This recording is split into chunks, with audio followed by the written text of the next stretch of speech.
Okay, here's a frame tray for fitting the Prusa MK3, and it's designed so that these little ridges will snap into the extrusions in the bottom of the frame. I'm going to tip this printer back so hopefully it'll get on camera, like so.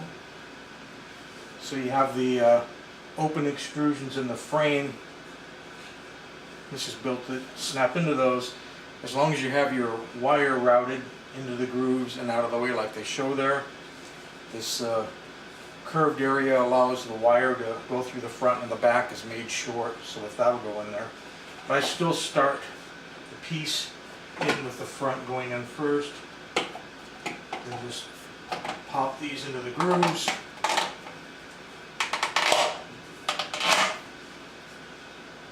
so.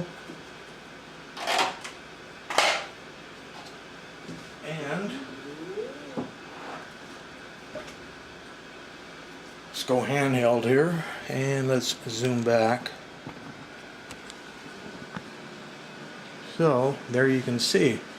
Now you have your frame in, everything clears the belt, the bed clears everything that's on there. If you get on the back side, you can actually see how the wire tucks by the end of it. Wire up the front.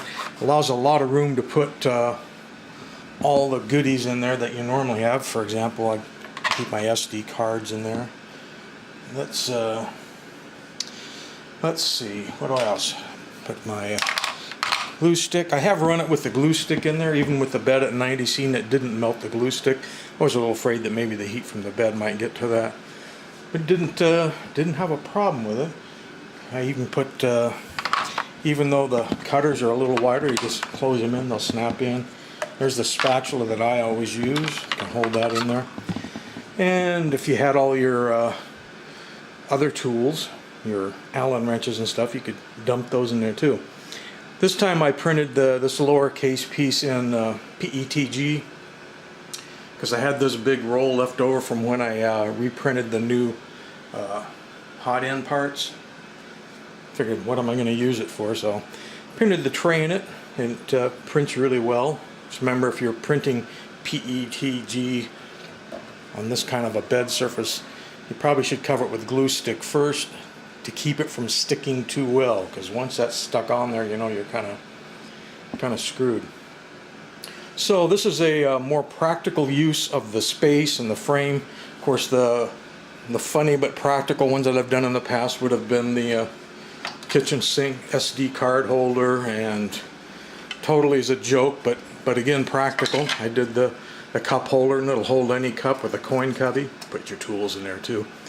So I no longer need those, because now everything is self-contained within the printer.